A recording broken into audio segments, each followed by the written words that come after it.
Boa tarde a todo mundo que está aqui para mais um seminário aqui da gente, mais uma Tech Hour. Hoje temos um prazer de receber um colega aqui, um distinto colega do Instituto de Matemática e Estatística, Roberto Marcondes César Júnior, professor titular lá, pesquisador no ABCNPq, bastante conhecido aí na área.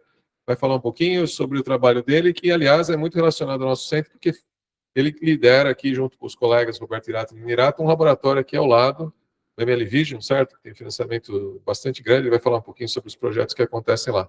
Roberto, por favor. Tá ótimo, obrigado. Perfeito, vamos nessa. Gente, obrigado pela oportunidade, obrigado, Fábio. O Fábio tem proporcionado uma oportunidade atrás da outra para a gente aqui, a gente está super feliz.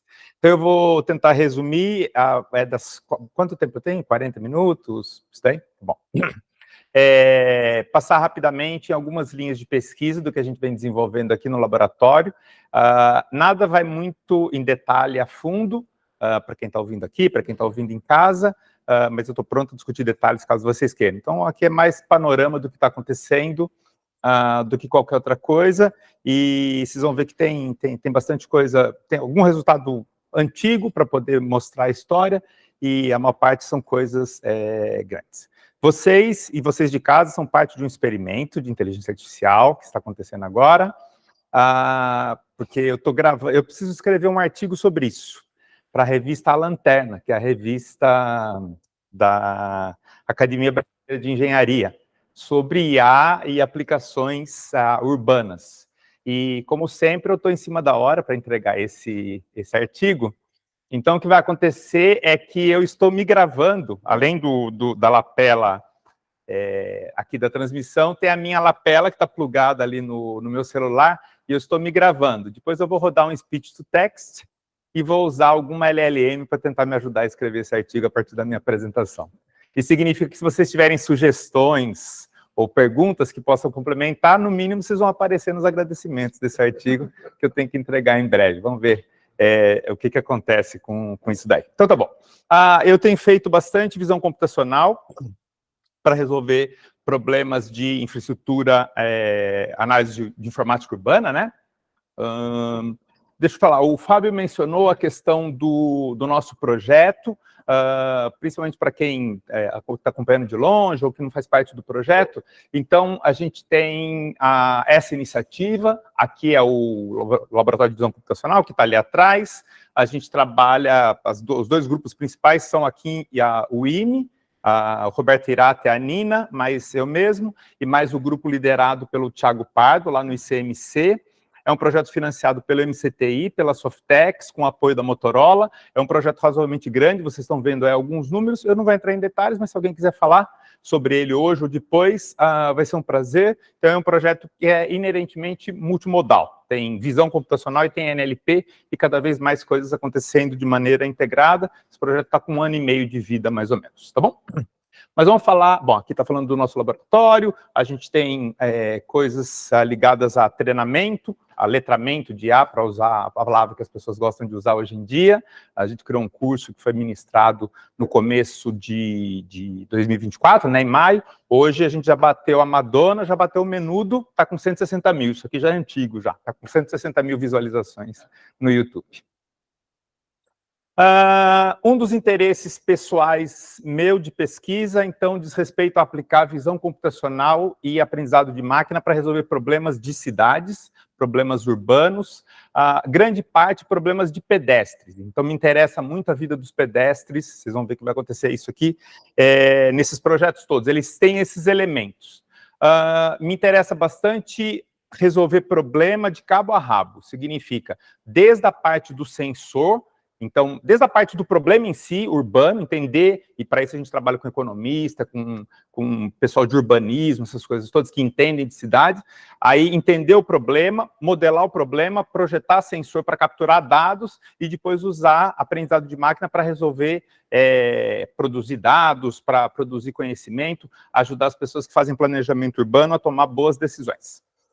Eu vou falar de 4 ou 5 trabalhos que envolvem todas essas coisas. Então, o que tem em comum entre eles, além dos coautores, que vocês vão ver que é um grupo, basicamente tem 2 ou 3 grupos que colaboram em relação a isso, além dos coautores, eles têm isso em comum. Então, tem muita coisa de cidade, tem sensor capturando dados, tem organização dos dados em si, metadados, toda a parte que a gente tem que fazer dos datasets, e depois tem aprendizado de máquina para resolver problemas, muitas vezes multimodais. Esse aqui é o trabalho mais antigo que eu vou mencionar para vocês. Esse trabalho, ele, então, foi desenvolvido, liderado pelo professor Cláudio Silva, lá da NYU, tem esse povo aí que está envolvido no projeto. O principal autor aqui é o Eric, que era aluno de doutorado na época. E o que a gente fez nesse projeto é o seguinte, a gente tinha um acordo com uma empresa, uma startup do Brooklyn, chamado Camera, que eles tinham um sensor, a empresa era sobre isso. Eles tinham um sensor razoavelmente barato para adquirir dados, montava o sensor no carro e adquiria dados sobre a cidade na medida que o carro andava. Igual o Google Car, mas uma coisa muito mais barata. O sensor deles era muito mais pobre, no sentido de capturar menos dado, mas muito mais barato. E eles faziam um acordo com com empresas que tinham muito transporte acontecendo na cidade. Por exemplo, empresa de van que faz entrega em Manhattan. Então tinha lá centenas de vans andando em Manhattan para lá e para cá. Eles não tinham controle sobre a van, porque o caminho da van é o caminho da entrega, mas eles conseguiram capturar bastante dado ao longo de muito tempo. Então, a gente trabalhou com mais de um ano de dados, dezenas de milhões de fotos nesse dataset, e aqui vocês estão vendo algumas imagens que são imagens típicas capturadas por esse sensor. O que a gente tinha interesse aqui era medir fluxo de pedestre ao longo do dia. Então, o que a gente fez foi usar esses detectores de pessoas, vocês estão vendo aqui duas imagens reais, e depois a gente contava essas pessoas nesse dataset gigantesco. Essa é uma parte que todo mundo já faz, já não tem muita novidade, mas o nosso caso aqui, a novidade matemática aqui era modelar isso aqui como sendo um problema de sensor que você não tem controle sobre o sensor. Então, o que a gente tem uma van, aliás, a gente tem centenas de vans que estão tirando fotos em Manhattan, tem pessoas andando em Manhattan, e a gente queria estimar quantas pessoas tinham em cada momento, em cada lugar de Manhattan. Essa era a ideia, sem muito controle. Então, a gente criou um modelinho aí, a gente imaginava que o sensor conseguiria capturar fotos em volta ali, colocou um pouco de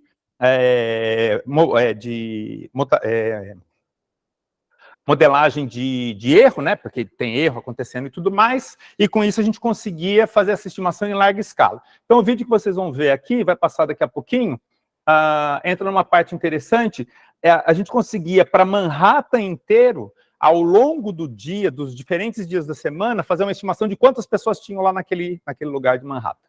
Então, vocês imaginam se a gente quisesse fazer isso de verdade. Aqui vocês vão ver, ó, cada pontinho branco é uma foto tirada nesse negócio aí. Então, a gente está falando da análise de milhões de fotos, contando milhares, milhões de pessoas, e depois fazendo a estimação e criando daí a evolução. O que vocês estão vendo aqui, ó, é a evolução do número de pessoas no mapa de calor ao longo do dia. Então, você vê por onde as pessoas entram de manhã, por onde elas saem, aonde que tem mais gente na hora do almoço, vai normalmente ali Washington Square, aquelas coisas lá que o pessoal da NYU vai almoçar e assim por diante. Aqui vocês estão vendo a hora assim. Então, esse é o tipo de coisa que a gente consegue resolver com essa tecnologia. Então, é tecnologia barata, em princípio, muito mais barato do que ter um carro. Não dá para resolver esse problema se não for assim, porque senão você teria que contratar milhares de pessoas para ficarem contando pessoas na cidade de Manhattan, nessa escala e tudo mais, e depois consegue produzir esses mapas e com muita variação ao longo do tempo. Me interrompa a qualquer momento, senão eu vou ficar falando de uma coisa atrás da outra. Então, se tiver, melhor a gente conversar mais do que qualquer outra coisa, tá bom? Tranquilo esse projeto? Eu quis só mostrar esse projeto, esse aqui é o mais antigo, de 2020, 2021, mas para mostrar a cara de coisas que a gente anda fazendo. Um problema que a gente tem em fazer modelagem de aplicar visão computacional e aprendizado de máquina na cidade é que a gente faz in the wild, como o pessoal fala, no selvagem, você não tem controle nenhum. Eu estou falando de filmar a cidade, né? Então, todo tipo de bagunça acontece, chove, não chove, dependendo da cidade tem neblina, não tem neblina, os sensores você não tem muito controle e tudo mais. Então, visão computacional tende a falhar muito nesses casos. Essa é uma preocupação que a gente tem, criar algoritmos de visão computacional que sejam robustos, principalmente a mudanças do ambiente. Então, iluminação, condições do tempo, chove, não chove, neblina, não neblina, e assim por diante. A gente tem esse trabalho que tinha a ver com isso, é um trabalho que foi desenvolvido principalmente entre nós da USP e um grupo de chineses. Do lado dos chineses, o líder era o Atlas Wang, que deve estar por aqui.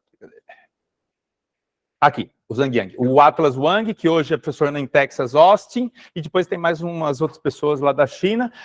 No caso dos Estados Unidos, eles tinham muito interesse em neblina, então eles modelavam situações de haze, né? Os chineses também a mesma coisa. No caso dos chineses, é por causa de poluição em Beijing, essas coisas todas, e a gente tinha bastante interesse em chuva. Nesse caso aqui, então, essas aqui são as universidades que eu falei para vocês que estavam envolvidas nisso. Nesse caso aqui, o problema que a gente tinha para resolver, que é um problema típico em IA hoje em dia, né, aprendizado em geral e visão computacional em particular, é que não tinha muito dataset pronto para isso daí.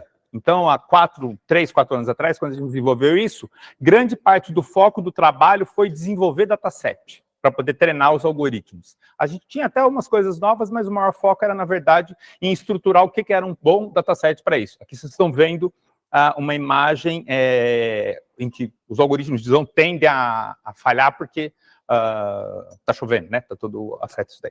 Então, a gente teve que modelar as diferentes situações de chuva. Deixa eu pular isso daqui. E a nossa abordagem usou uma ideia que é muito usada em computação gráfica.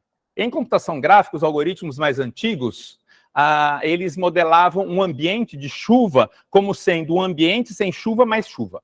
Então, essa que é a ideia de uma foto de chuva em computação gráfica. Uma cena com chuva é uma cena sem chuva mais a chuva. E aí você vai lá e sintetiza as duas coisas, soma e vira algo parecido com isso. Então, a gente usou basicamente essa ideia para fazer ou a parte de deraining, que a gente chama, ou seja, extrair a chuva. Então, a gente modelava como a chuva afeta a cena, mas uma outra coisa que a gente também tinha interesse é que pode ser muito difícil você obter dataset em larguíssima escala. Então, a gente trabalhou também com a síntese de dataset. Então, usar a computação gráfica para criar os datasets. As duas coisas aconteceram ao mesmo tempo. A gente modelava, aqui é isso que está explicando, né? Cena com chuva, sem chuva e assim por diante. E a gente começou a estudar, do ponto de vista de visão computacional, quais são os diferentes efeitos que acontecem. E aí a gente definiu esses efeitos para poder organizar o dataset. Então, são situações diferentes que a gente tem esperança que os algoritmos aprendam essas situações de maneira diferente. Porque, visualmente, elas levam a coisas diferentes. Então, tem, quando está chovendo, que você vê essas gotas de água mais compridinha, né, como se fossem umas lâminas de chuva, que a gente chama de rain streak. Tem a questão de quando você molha a lente. Então, quando você molha a lente da câmera, é um efeito diferente desse, que são os raindrops. E aí tem quando mistura haze, né? Quando fica aquela neblina molhada junto com a chuva. Então, a gente procurou, chama rain mist. Então, são efeitos visuais diferentes. Então, a gente se preocupou com o dataset de obter essas três coisas e formar um dataset que tivesse esse tipo de anotação. No fundo, é isso, né? São situações diferentes com anotação diferente e que levam a degradações diferentes, né? Vocês veem que o tipo de coisa que acontece. A gente tinha, acho que não está nos slides, mas a gente tinha também dois tipos de condição do ponto de vista do sensor que interessava. É o sensor fixo, que está filmando alguma coisa, mas também tem uma parte, isso foi desenvolvido pelos chineses, de sensor móvel. Nesse caso, eles colocaram um sensor em carro, na verdade, basicamente. Então, colocava o sensor no carro, a câmera saía andando com o carro. Então, parte do dataset tem essa terceira, esse outro aspecto aí, né? Câmera fixa, câmera... E aí o dataset em si pega todos os produtos cartesianos dessas coisas aqui, né? Todos esses tipos de rótulos, mais a situação carro andando ou câmera fixa, tá bom? A gente fez duas coisas aqui para fazer a avaliação do dataset. O foco aqui era gerar o dataset, então o paper aqui é sobre o dataset em si, mas além disso, a gente fez... a gente aplicou algoritmos de deraining, então, para tirar a chuva, né? Não sei como fala em português isso. Na imagem, e fez análise por psicofísica, então tinha um processo baseado em form online, em que as pessoas eram apresentadas imagens originais, deraining ou não deraining e tudo mais, elas tinham que adivinhar qual era a imagem melhor. Então, era um teste que ser humano que avaliou qualitativamente. No fundo, é isso. E aí a gente tinha esses questionários que eram feitos para as pessoas avaliarem, e a gente concluía que o algoritmo A era melhor que o B, ou alguma coisa assim. Fala. Vocês usaram o que é Amazon Turkey ou estudantes? Não, estudantes. Estudantes. Nesse caso aí foi estudantes, foi Google Form e tudo mais. Só repetir a pergunta aqui para quem Ótimo, tá obrigado. Eu perguntei se vocês usaram Amazon Turkey ou algum serviço ou estudantes. Essa é a parte... Foi estudante, essa foi a parte mais fraca, num certo sentido, tá? Dava para ser muito melhor, mas a gente achava que era usar um canhão, porque a gente tinha medida quantitativa para isso, esse é o ponto. No final, a gente confiou mais nas medidas quantitativas. A medida quantitativa tinha 2 tipos. Então, essa parte qualitativa a gente colocou para mostrar que corroborava, mas não era. Foram, acho que, umas 20, 30 pessoas. Mesmo assim, tinha variedade, né? Porque tinha gente aqui do Brasil votando, tinha gente lá do Texas votando, tinha gente da China votando. Então, são pessoas com background cultural diferente, tudo mais. Tem alguma variedade, mas eram estudantes. Mas, realmente, a parte mais fraca. A parte quantitativa, que é mais o foco do trabalho, a gente fez de 2 maneiras. Uma era, a gente testava o desempenho de algoritmos off-the-shelf, a divisão computacional nos diferentes datasets, nas diferentes partes do dataset, IOLO, não sei o que lá, rodava eles naquele troço lá e viu o que acontecia. E tinha variação, porque a gente usava o algoritmo pronto, treinado do jeito que ele veio, e algoritmo treinado com o dataset molhado, com o dataset que a gente controlou, a gente mostrou como era de se esperar que o algoritmo tendia a se comportar melhor se ele tivesse sido treinado com fine tuning, sei lá o quê, usando o dataset apropriado. Então, esse é um tipo de validação que tinha quantitativa que corroborava o que estava acontecendo. A outra, ela é até mais precisa, mas é fácil criticar, que é o dataset sintético, a gente tem tudo. Então, eu podia fazer o deraining e comparar com a imagem original, porque eu tinha a imagem original, né? Então, nesse caso, você confia que a medida está certa, mas daí é o problema de dataset sintético. Eu criei a imagem e eu coloquei a chuva lá. Mas quão realista é isso, entendeu? Fica meio ovo ou galinha, tostinhos aí, né? Vende mais porque é fresquinho porque vende mais. Aí fica um no outro, mas é o que dá para fazer. Em minha defesa, eu devo dizer que todo mundo que faz dataset faz a mesma coisa, tem o mesmo problema. Eu acho que esse é um problema geral, né? Não tem o que fazer. Infelizmente, não tem o que fazer.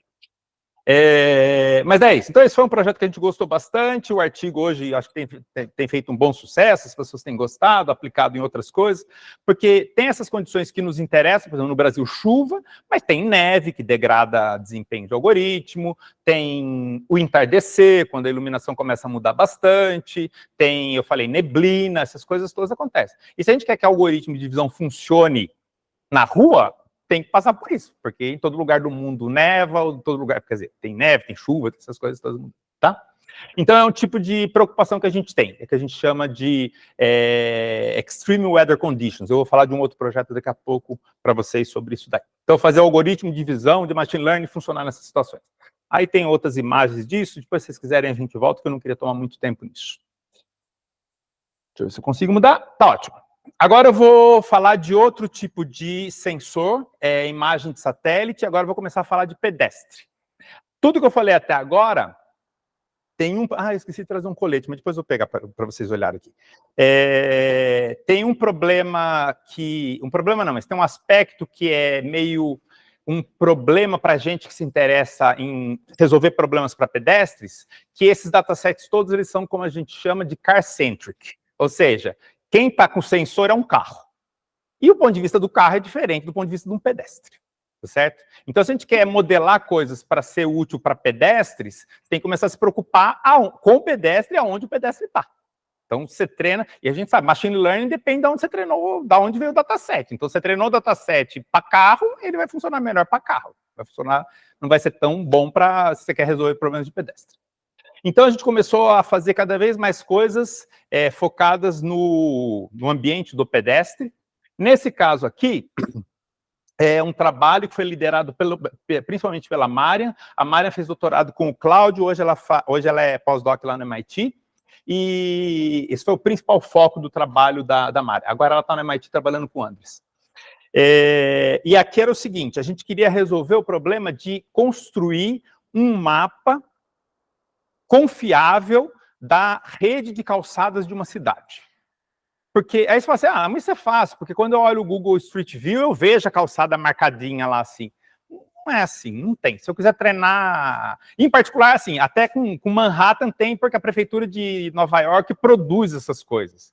Mas se andou um pouquinho, não tem. A hora que você vem no Brasil é que não tem dataset nenhum. Então, esses troços de imagem de satélite, de sensoramento remoto, você treina qualquer algoritmo e pega imagem de satélite, manda segmentar as calçadas para descobrir quantos metros de calçada, quantos quilômetros de calçada tem aqui na USP, falha miseravelmente. Esses algoritmos falham miseravelmente. E tem uma série de complicações matemáticas a partir disso. Porque a hora que você começa a processar a imagem, aí você segmenta com falha, aqui o meu interesse não é só segmentar a imagem, eu quero criar uma malha, como se fosse uma malha viária, mas uma malha da calçada. Aí, por exemplo, quando falha, você começa a quebrar a topologia, porque antes tinha conexão de um lugar que não tem mais, ou no outro lugar tem uma calçada no meio da rua, sei lá o quê. Então, tem uma série de problemas que começam a decorrer, essa pesquisa vem até hoje.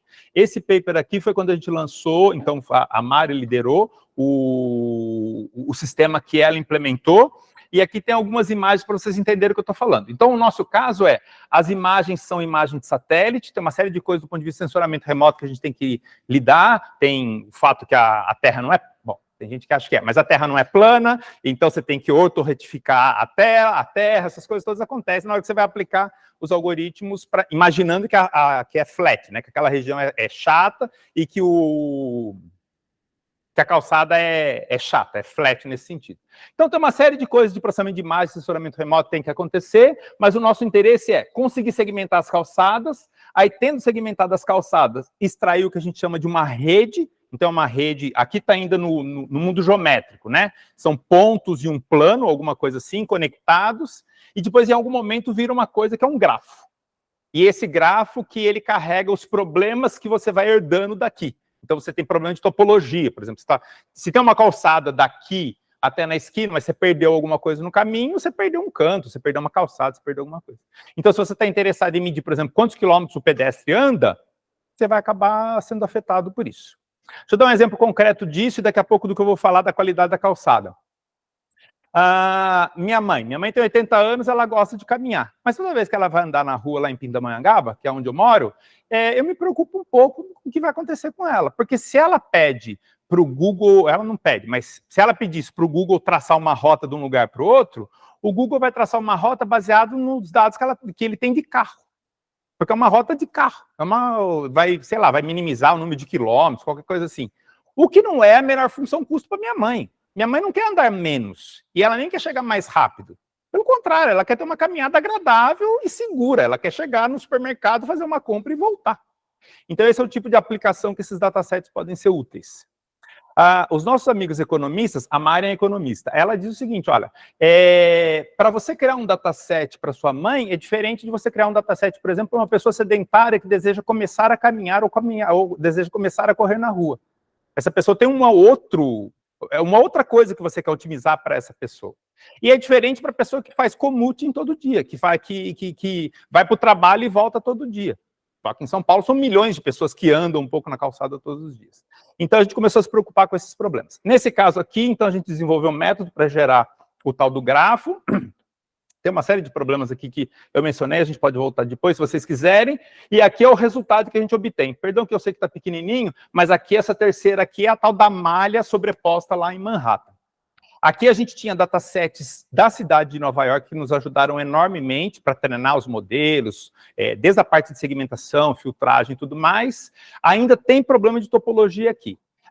Com o professor Luciano e o Alexandre Benatti, que é o pós-doc que trabalha com a gente na FAPESP, no nosso projeto aqui da Motorola, a gente está tentando resolver o problema para o Brasil. Aí já vira um troço difícil, porque não tem esses datasets lá de Manhattan anotados e tudo mais.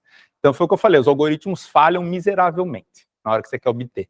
Você não consegue topologia correta. Essas malhas são gigantescas, né? A gente está falando de malha de uma cidade inteira, falando de, sei lá, dezenas, centenas, milhares de quilômetros de calçada que você está querendo tirar um pouco de informação razoável. Então, esse é o tipo de coisa, usando imagem de sensoramento remoto. Como vocês podem ver, talvez vocês estejam reconhecendo muitos problemas que vocês enfrentam de visão computacional, aí que a gente tem que enfrentar por aqui. Muito bem, agora eu vou entrar numa segunda parte, que é mais... Essas coisas todas são passado, agora eu vou começar a falar de presente. Coisas que... É um contínuo aí, mas que são coisas que a gente está fazendo, está mais ligado e está bastante integrado com o nosso laboratório aqui. Eu falei primeiro de sensor que está no carro, ou que está numa câmera fixa, e car-centric, né? Depois eu falei do imagem de satélite, então o sensor está lá no satélite voando longe. Nenhum dos dois, eles dizem muito respeito ao ponto de vista do pedestre, né? Eles dizem respeito a outro ponto de vista, ou do carro, ou do satélite, alguma coisa assim. A gente começou a se preocupar cada vez mais com o ponto de vista do pedestre. Em visão computacional, isso aí se chama egocentric. Então, talvez você já tenha ouvido falar desses... Normalmente, a pessoa está com capacete, né, com câmera, com um monte de coisa na cabeça, e está tendo... O dataset tem um ponto de vista da pessoa que está olhando, né?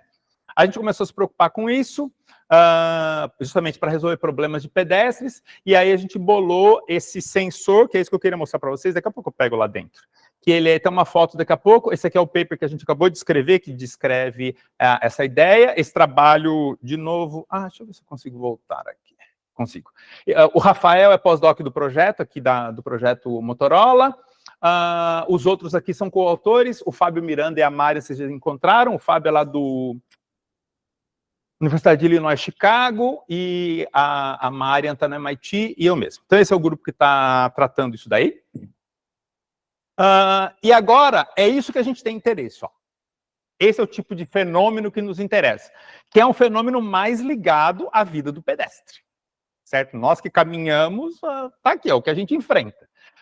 Isso daqui é um troço que afeta a vida de milhões de pessoas todos os dias. Então, aqui vocês estão vendo algumas reportagens que estão falando de algum acidente que alguém sofreu. E as pessoas sofrem acidente todo dia por conta dessa história aqui. Então, esse é o nosso interesse nesse projeto. Como você captura dados do ponto de vista do pedestre, para daí fazer avaliação, sei lá, o que você queira fazer da calçada, e eventualmente produzir informação que pode ser usada em políticas públicas, pode ser usado, sei lá, o campus da USP decidiu melhorar suas calçadas. Como que o prefeito da USP toma uma decisão de onde atacar? Eu tenho 100 mil reais e eu preciso investir 100 mil reais em calçados, o que eu faço? Então, a gente gostaria de ajudar a responder perguntas desse tipo aqui, tá bom? Então, vocês estão vendo só para motivar a situação. O que a gente fez nesse projeto, então, que é liderado principalmente pelo Rafael, vocês estão vendo o Rafael aqui. Nesse caso, a gente continua muito interessado em sensores baratos, então o que a gente está usando são celulares, e esses celulares são montados na pessoa num colete. Esse colete aqui custa... Nessas Shopee, não sei o que lá, custa tipo $1. Esse negócio você consegue comprar. Pagando tudo quanto é taxa, não sei o que lá, não sei o que lá, aqui no Brasil paga R$18, R$17 um colete desse daí, tá? Eu comprei uns 10 aqui pro laboratório, paguei até do meu... Foi mais fácil pedir para a Eliana, eu falei, não, eu pago esse troço do meu bolso, que é mais simples, não vale nem o salário da Eliana ela fazer esse troço aí. Eu comprei uns 10 desse daqui. E aí tem o colete, então, e aí a gente monta o celular no colete e simplesmente anda. Essa que é a ideia. Só que daí a gente está aprendendo como capturar dado de verdade com isso. E tem uma série de coisas importantes. O fato de usar o celular, bom, tem a vantagem de estar montando uma estrutura de captura de dados muito barata. Todo mundo tem celular e o colete é razoavelmente barato. Estou falando de $17. Você deixa as pessoas com mãos livres. Então, isso aí tem uma série de vantagens do ponto de vista, dependendo da aplicação que você quer atacar, mas tem que se preocupar com um monte de coisa do ponto de vista de aquisição de dados. Por exemplo, se você vai capturar dados sobre a calçada, em princípio você quer um ponto de vista que está olhando mais ou menos próximo do que o pedestre está olhando. Então, o ângulo de visão é diferente. Isso aqui já em visão computacional já complica tudo. Por quê? Porque não tem dataset com esse ponto de vista. Os datasets eles estão olhando para frente, assim, não tem dataset olhando para baixo. Então, já de cara, quando a gente roda qualquer coisa, tipo, segment anything da Meta, IOLO, não sei o que lá, dá tudo errado, os algoritmos saem tudo errado, eles erram, acha bicicleta onde é buraco, dá tudo errado o troço lá. Então, o ponto de vista de visão computacional já é interessante. Aqui o que vocês estão vendo foi uma simulação que eu fiz com o Rafael, que eu coloquei ele numa cadeira de rodas, que é uma outra aplicação que pode ser feita. Então, a perspectiva aqui fornece bons desafios para a visão computacional, porque é tipo um ponto de vista 3D diferente do que os algoritmos foram projetados historicamente. E agora a gente está tentando resolver problemas nesse mundo aqui. Fala.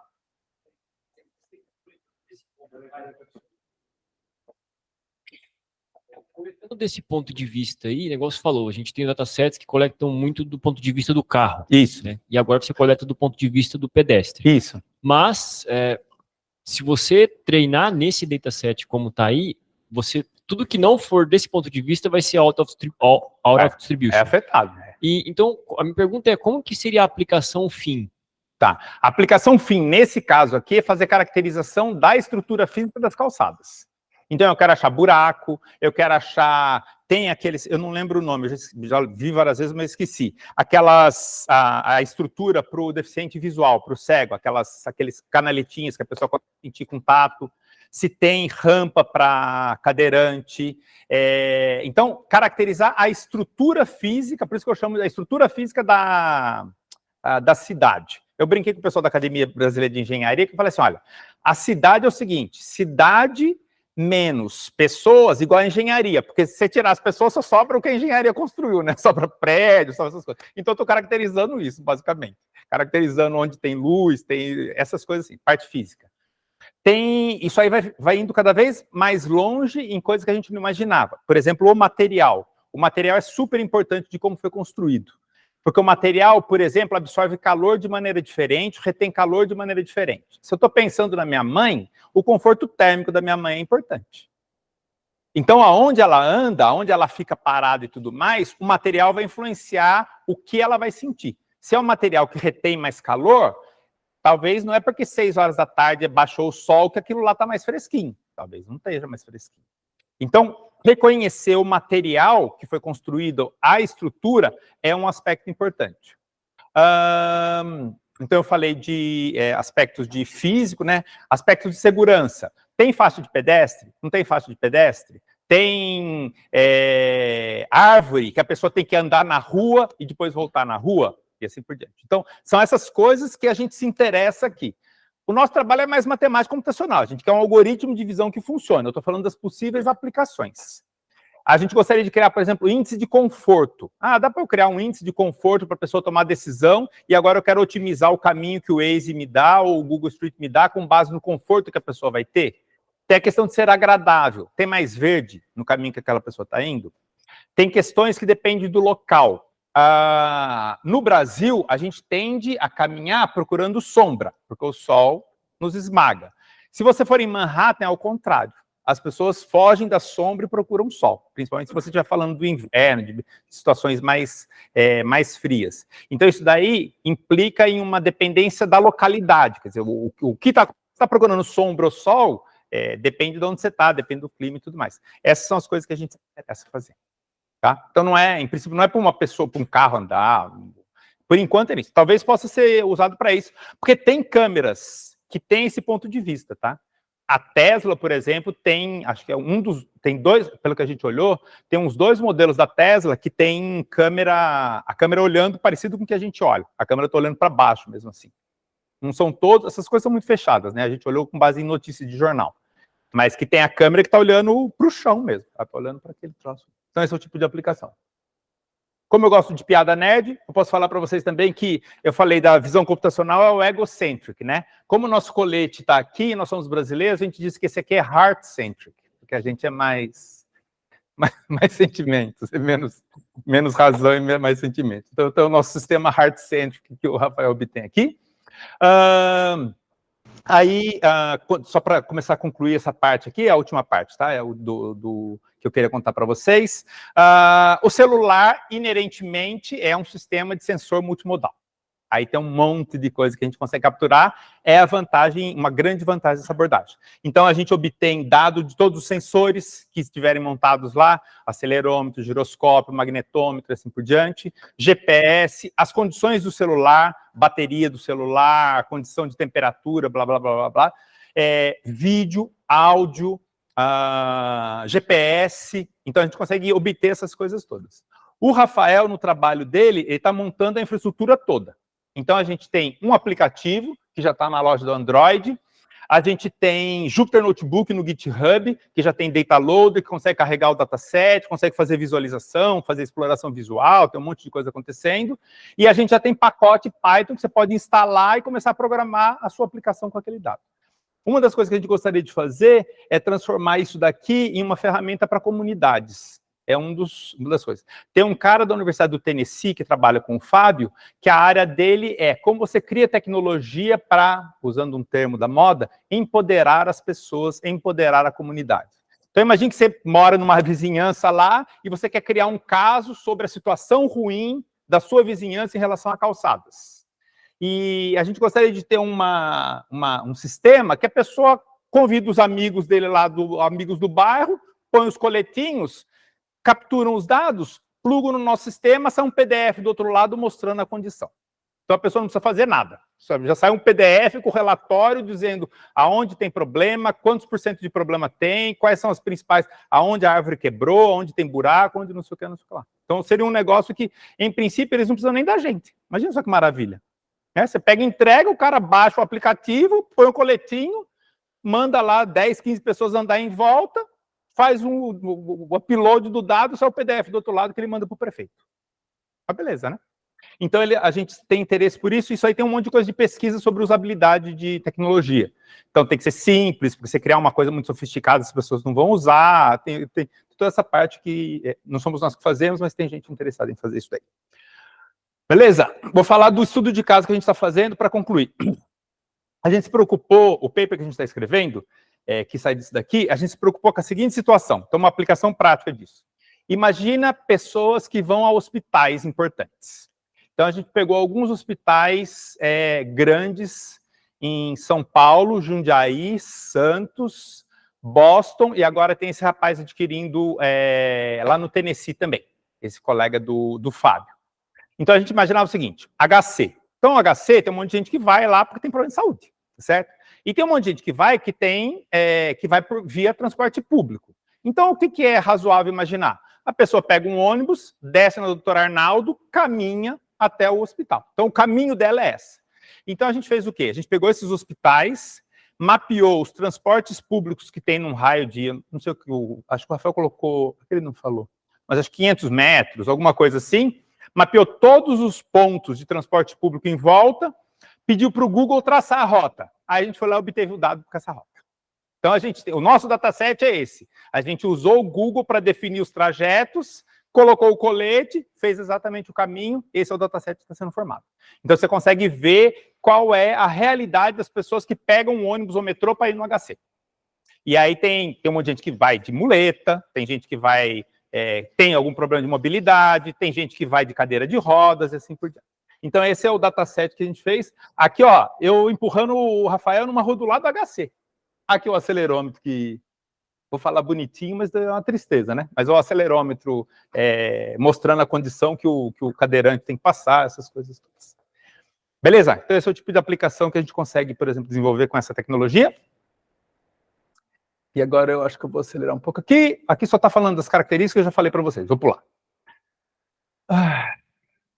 Isso aqui é um trabalho, eu vou falar muito rapidamente, não vou nem falar dele. Só falar que eu falei da parte de visão computacional agora há pouco. Uma das coisas que a gente tem aqui, preocupação, é daí rodar na borda, né? Porque esses algoritmos, parte deles tem que rodar na borda. Então, a gente tem um pouco de pesquisa sobre a eficiência desses algoritmos. Eu tenho trabalhado com o Henrique, que fez doutorado aqui na USP. Hoje o Henrique é professor lá na Universidade de Ciência e Tecnologia de Beijing, e a área dele é algoritmo eficiente de visão computacional para borda. Então, optical flow, as coisas que consigam funcionar em dispositivo de borda, é um troço mais técnico aí de visão, mas que é importante também, porque não é só uma questão de filmar. Tem pelo menos duas coisas que a gente se preocupa e que a tecnologia pode ter sucesso ou não por conta disso. Que não é só uma questão de obter o dado. Uma é segurança. Então, se a gente quer formar dataset, hoje em dia você garantir privacidade, segurança, cuidado e tudo mais com o dataset é fundamental. Então, aqui a gente quer rodar, por exemplo, um algoritmo que faça alguma anonimização no dataset antes de sair do celular. Então, por exemplo, apague as pessoas, rosto de pessoa, apague placa de carro. Então, a gente quer que essas coisas morram lá no no celular mesmo. Então, esse é um aspecto importante. Quais são as restrições que a gente quer que o dispositivo de borda obedeça para garantir que aquele troço possa ser usado? A gente, por enquanto, a gente não publica dataset nenhum que tenha apareça pessoa e tudo mais, porque, sei lá, pode acontecer todo tipo de sacanagem. E como é multimodal, piora a situação, porque eu posso apagar o rosto da pessoa, mas daí tem voz. Se tiver alguém falando, em tese eu consigo ter a voz da pessoa. É outra via de problema que pode acontecer. Então a gente está tentando equalizar essas coisas todas para sair uma voz, tipo voz da pessoa que dá entrevista para o Jornal Nacional, e você não consegue reconhecer a pessoa. Então todo mundo vai sair com a mesma voz. Fala. Você adquire vários dados, imagens, sensor, e no sensor ficou bem nítido que você consegue ter uma noção de o quão ruim está a calçada ali, né? É para isso que a gente está Você fazendo. tem uma... Minha experiência, eu trabalhei já com visão, mas depois eu acabei deixando um pouco de lado, porque eu vi que esses dados sensoriais eles são bem discriminativos, né? Saberia, sim, não sei em que estágio está o projeto, mas se de fato compensa usar imagens ou só os dados de acelerômetro, porque, por exemplo, você acabou de falar em termos de privacidade, né? Acho que ninguém quer o dado de acelerômetro, assim, voz e imagem que está algo explicitamente fazendo alguma característica da pessoa ali, né? Tá. Mas formalizando minha pergunta, né? Saberia me dizer se o quão cada dado é relevante para... Sim, se o acelerômetro já não resolveria o problema, Entendi. ou parcialmente mesmo? Acho que ele ajuda, ele não resolve todos os problemas de visão, porque a pessoa pode ver um buraco e nem ser afetada por ele, porque ela pode desviar alguma coisa assim, aí é difícil saber se ela está desviando do buraco ou que ela anda de um jeito só. Então a gente acha que eles se complementam nesse aspecto. Os dados dos sensores, eu não sei como resolver isso que eu vou falar agora. Eles revelam quem está usando o sensor. Então, se eu estou gerando o dataset e eu coloquei o colete e eu não ligo que as pessoas saibam que eu usei o sensor, tudo bem. Mas se uma pessoa da comunidade vai obter o dataset, é o que eles chamam de gate, né? Se a pessoa, só da pessoa caminhar, se eu colocar no Fábio e obter o dado dele andando com um acelerômetro e eu olhar os dois sinais do acelerômetro, os nossos sinais são diferentes. Aliás, o vídeo, se você olha os vídeos lá quando eles mostram, eu sei dizer qual foi o Rafael que gravou e qual fui eu que gravei. Só pelo jeito que eu caminho e o jeito que o Rafael caminha. Então, esse setor aí de privacidade, de segurança dos dados, nesse negócio fica bem pantanoso. Porque eu falei, tudo bem, se tinha uma pessoa sendo filmada e eu apaguei o rosto dela, eu anonimizei aquela pessoa, tá bom. Mas se a pessoa está obtendo o dado, os sensores estão carregando o dado sobre aquela pessoa. Aí eu não sei se, por exemplo, você pode simular, provavelmente você pode simular que aquela pessoa andou em outro lugar aprendendo o jeito dela andar nos acelerômetros, entendeu? Então tem todo um troço aí gigantesco que a gente não sabe lidar. É que, por enquanto, a gente acha que é o seguinte, olha, se a pessoa obteve o dado, fique sabendo que os dados do acelerômetro vão te revelar. Então, tá, tem uma assinatura no seu caminhar. E as pessoas fazem isso, né? Gate recognition é para isso, reconhece quem está andando a partir do jeito que a pessoa anda, que ela tem gestos e assim por diante. Então, por isso que não é rico para fazer pesquisa, mas não tem um negócio que santo grau que resolve. Não tem isso daí. Beleza. Aqui eu queria trabalhar, então eu estava falando do trabalho do Henrique, aqui é bem coisa de visão computacional mesmo, né? Algoritmo que consiga funcionar de maneira eficiente. Eu quero passar isso aqui, se vocês quiserem a gente volta nisso. E eu acho que eu cheguei na última parte. Essa aqui é a última, eu vou falar de duas aplicações para concluir. Uma das aplicações, a gente quer fazer, tudo que a gente está fazendo com calçada, a gente quer fazer com ponto de ônibus. Então a gente quer caracterizar o ambiente urbano que o usuário de ônibus está imerso. No fundo é isso. Como é esse ambiente? Então a gente quer usar a mesma coisa, aqui vocês estão vendo, aqui do outro lado, né, na frente da FEA, vocês estão vendo aqui o Matheus, o Arthur e o Rafael, que são pós-docs. Esses tripés que estão ali dentro a gente usa para montar alguns celulares, então a gente consegue obter dados com perspectivas diferentes. E a gente usa também, agora eu vou passar aqui de novo, deixa eu ver se eu consigo passar aqui de novo. Consigo. E a gente usa também do ponto de vista do usuário. Então o Matheus que está aqui é o acelerômetro. Ó. O Matheus que está aqui, ele está com um colete, então você tem a perspectiva do usuário, do cara que está esperando o ponto de ônibus, e você tem a perspectiva da câmera que está assistindo as diferentes coisas. A nossa ideia é capturar tudo que eu falei, o tipo de dado, mas agora para caracterizar o que é o ponto de ônibus. Eu consigo extrair que tipo de informação sobre segurança que está ali em volta. Esse ponto de ônibus tem uma lombada, tem uma faixa de pedestre antes do ponto de ônibus e uma lombada depois do ponto de ônibus. Os carros, que velocidade que os carros passam na frente do ponto de ônibus? A criançada, parou o ônibus ali, todo mundo sabe. Desce aquele mundaréu de criança em volta ali, atravessando na frente do ônibus, atrás. Tudo que a gente tem que ensinar para os nossos filhos, aquela criançada parece que não aprendeu, porque eles vão de todo lado ali, não sei o quê. Só loucos para ter aula na fé e no IME. Não sei o que eles estão querendo com tanta pressa, que eles estão querendo atravessar a rua para ir lá para o IME. Então, como que é o comportamento dessas pessoas? Quanto tempo elas ficam lá? É a mesma coisa que eu falei. Temperatura. Nesse caso aqui, uma preocupação nossa é a questão de poluição do ar. A gente está trabalhando com o pessoal do IAG, que faz monitoramento de poluição do ar. Então, aqui no caso dos sensores, a gente vai ter mais um grupo de sensores associados à qualidade do ar. Então, poluentes, umidade, essas coisas todas. Então, esse aqui é um projeto que está só começando, mas a gente está começando a obter dado. A ideia é análogo ao que eu falei para vocês da calçada, agora o ambiente é esse. E o último projeto teve a boa notícia ontem, por isso que eu deixei para contar para vocês agora. A gente teve um projeto aprovado, é um projeto que envolve, além de nós da USP, a Universidade de Surrey e a Universidade de North Carolina, que diz respeito ao seguinte: tem um pesquisador aqui, quem faz visão computacional são os Surrey e nós. Aqui os caras fazem, eles têm preocupação com tratar desastres naturais. Então, tem um pesquisador aqui, em particular, da North Carolina, que nos ajudou a pensar bastante a aplicação disso, que a área de pesquisa dele é o seguinte, ele é da economia. Então ele fala assim, olha, Roberto, Boston não tem furacão em Boston, nunca teve. Mas agora, por causa das mudanças climáticas, já tem gente que acha que pode ciclone, furacão, começar a ir pelo mar e atingir Boston. Então, a minha área de pesquisa é o seguinte, imagina que o prefeito de Boston diga assim, eu tenho $1 bilhão para preparar Boston se chegar um furacão aqui. O que eu faço com esse $1 bilhão? Ele estuda isso.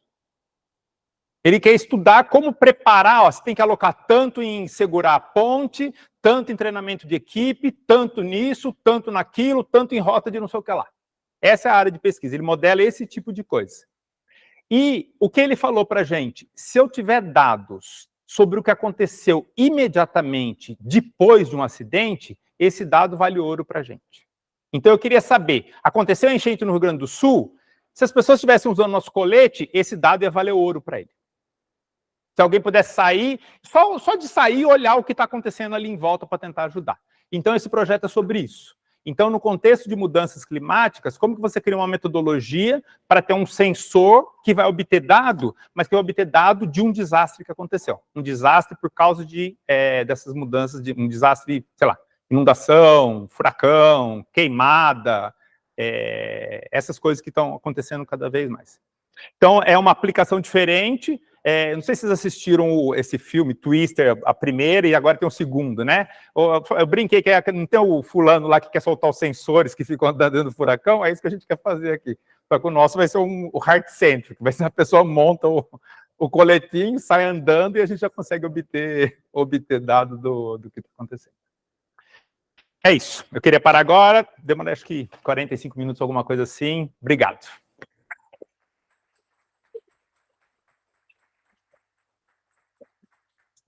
E vai ser um prazer conversar com vocês.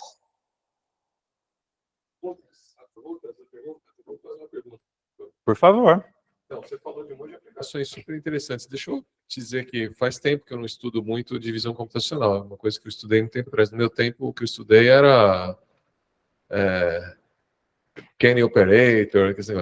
Vocês, basicamente, a visão de hoje é pegar um monte de imagens e rodar no modelo Deep Learning, é isso ou não? Tem bastante. O que está acontecendo? Tá ótimo, ótima pergunta. Tem bastante disso, mas não é só isso. Isso aí a gente até já imagina o que vai acontecer, aquela história, o dataset tem que ser bom, não sei o que lá. Tem os desafios todos que eu falei, esses desafios de, por exemplo, só de tempo, de dia, de noite, chuva, não sei o que lá, tudo tem problema ainda em aberto. Você vai lá, o CVPR, todo ano tem um tanto de artigo só para tratar algoritmo de noite, algoritmo quando chove, algoritmo quando coisa.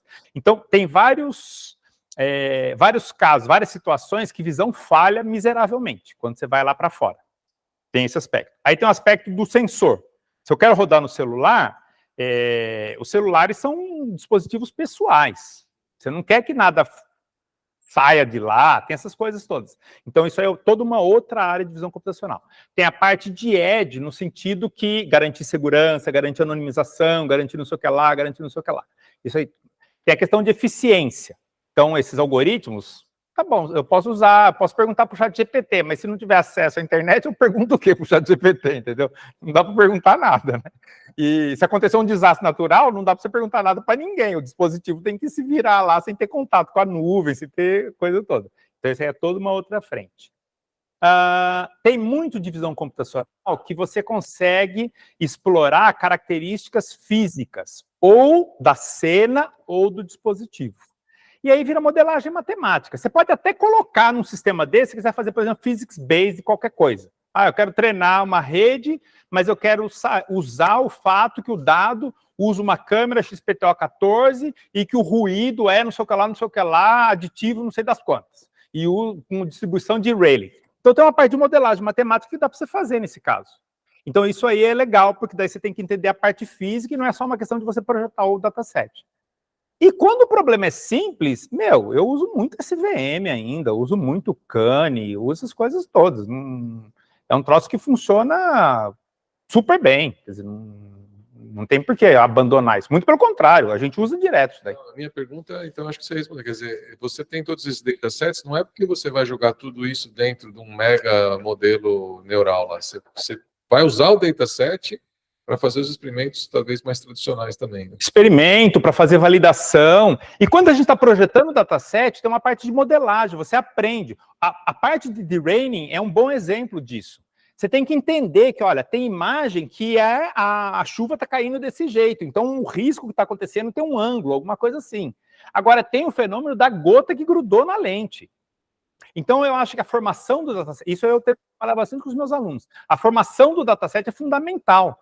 Esse negócio que parece simples do colete, eu e o Rafael, a gente ficou uns 6 meses testando, eu fazia teste aqui, ficava andando, põe ângulo 70 graus, põe ângulo não sei o que lá, faz não sei o que, sobe escada, desce escada. Então tem uma parte de engenharia para você entender a captura do dado que é extraordinária, você tem que entender o detalhe do detalhe mesmo.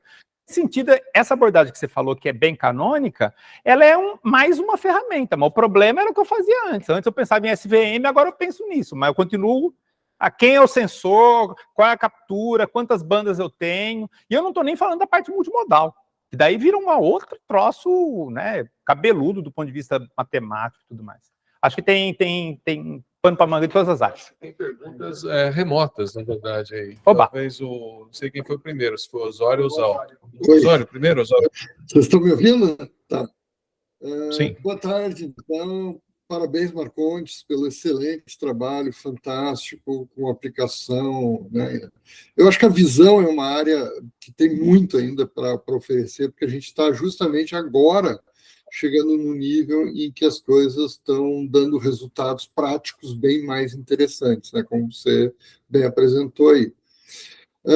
A minha pergunta é justamente, o Fábio falou sobre os métodos e algoritmos clássicos de processamento de imagens, né? Features tradicionais, etc. A gente tem o lado Deep Learning. Eu estou trabalhando muito atualmente com segmentação semântica, né? E tenho obtido resultados até bem interessantes. Se você quiser, eu posso mostrar a sua imagem da sua transparência processada agora. Opa! Segmentação semântica. Então, vamos colocar aqui, vamos lá, vamos tentar ver se eu consigo entrar. Quem sabe faz ao vivo, vamos lá. Vamos lá. Como dizem no MIT, demo or die. Então, não, o problema maior é o Meet, né? Então... bacana.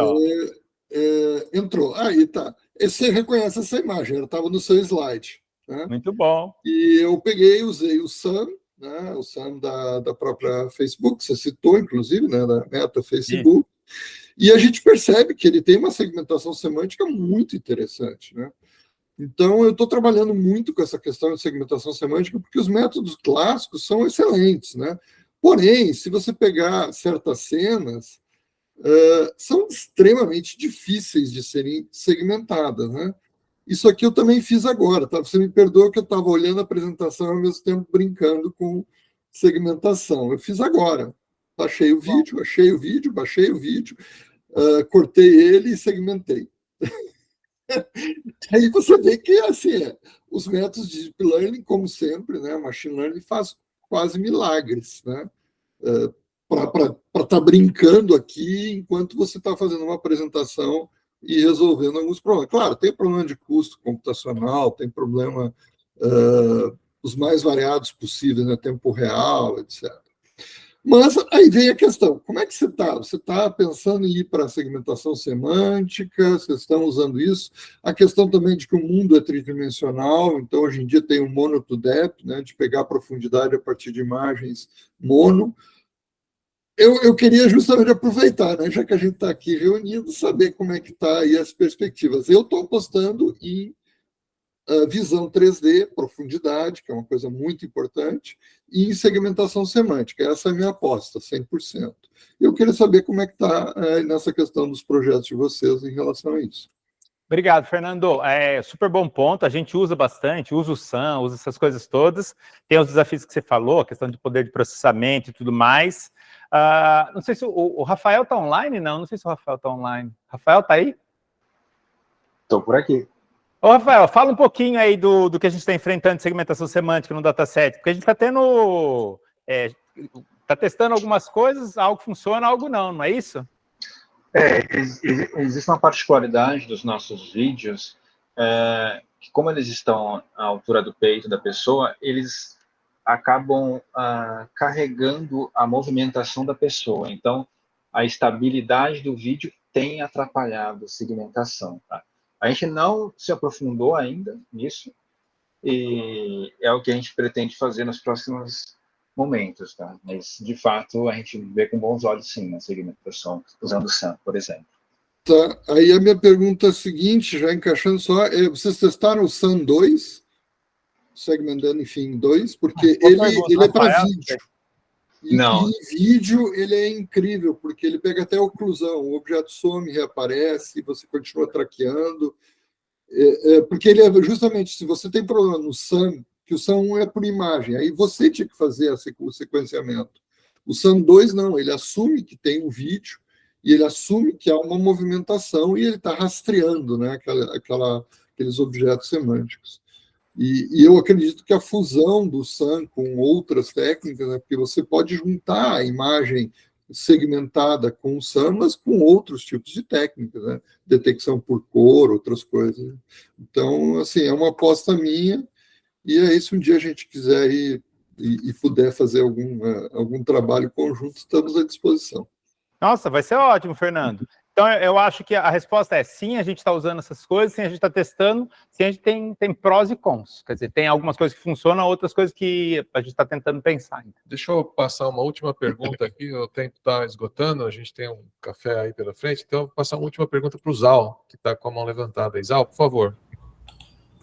Oi, bom, parabéns, Marcondes, excelente. Oi, Zal. Quanto tempo.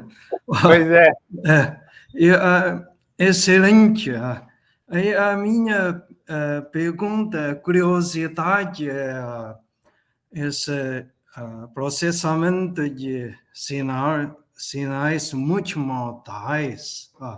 Qual técnica usa para esse information fusion, para combinar esses sinais? Tá ótimo, obrigado, Zal. Isso daí a gente está estudando bastante, quer dizer, tem tudo que já foi feito de fusão de informação de sinais há décadas, né? A gente se preocupa com isso. Tem coisas simples não, mas tem coisas já publicadas que simplesmente você junta os dados, tudo num vetor só, tenta fazer embed num vetor só, e aí eles e coloca para treinar a rede. Esse é um outro caminho, a gente aplica, mas não tem grande novidade nisso daí. A gente quer pensar em modelos matemáticos que possam fazer essa integração. Então, como você consegue colocar restrições ou na entrada do dado, ou na rede, ou na arquitetura, ou qualquer coisa intermediária para fazer a fusão. tem um projeto temático coordenado pela Nina, que você conhece aqui do departamento, que é exatamente sobre isso. Ele é mais preocupado com a parte matemática, computacional, de criação de estrutura, a gente chama de contexto, e que faz a fusão. Por último, uma coisa que a gente está querendo fazer também é usar uma modalidade para ajudar a outra. Então, deixa eu dar um exemplo concreto nessa aplicação que a gente está falando do Rafael aí, do aplicativo. A anotação de dado é um problema difícil. Então, tem os vídeos aí. A pessoa está andando, tem buraco, tem árvore, tem não sei o quê. Hoje em dia, o Rafael e a equipe do Fábio estão fazendo a anotação na mão. Então, o que eles fazem? Eles pegam um pedaço de calçada que o Fernando mostrou, eles anotam na mão, isso é buraco, isso é aquilo. Aí ele vai lá e roda o Sun num clipezinho e só propaga aquilo lá. O que eu queria fazer? A pessoa, quando está andando, ela está vendo. Então a pessoa está falando assim, buraco. Ah, estou vendo um buraco, estou vendo uma árvore. Ah, vou desviar de uma árvore. Então você tem o áudio da pessoa e um speech to text é fantástico para ter isso daí. Significa que você pode usar a locução da pessoa para anotar o seu dataset. Então esse é um jeito de você usar o áudio ou qualquer coisa assim para fazer a anotação daí do acelerômetro. Porque se você sabe que tem buraco, isso afetou o acelerômetro. Então você não tem que anotar o dado do acelerômetro, afetou o que a pessoa está vendo e assim por diante. Então isso aí é uma coisa que usa o ser humano, o fato que o ser humano está usando um monte de modalidades, né? A gente faz isso naturalmente, e é fácil você incorporar isso no dataset. Então essa é uma outra maneira ainda que a gente está querendo explorar as coisas. Espero ter respondido para você. Obrigado. Bom te ver. Muito obrigado aí, Roberto. Acho que a gente tem que agradecer novamente o nosso convidado aqui hoje. Obrigado, gente. Eu que agradeço. E convidar quem está aqui para um café, quem tá distante para nos visitar aqui, encontrar o Roberto, conversar Abrir um pouco. café também. Tá bom, pessoal? Tchau, tchau. É isso aí. Valeu, gente. Obrigado.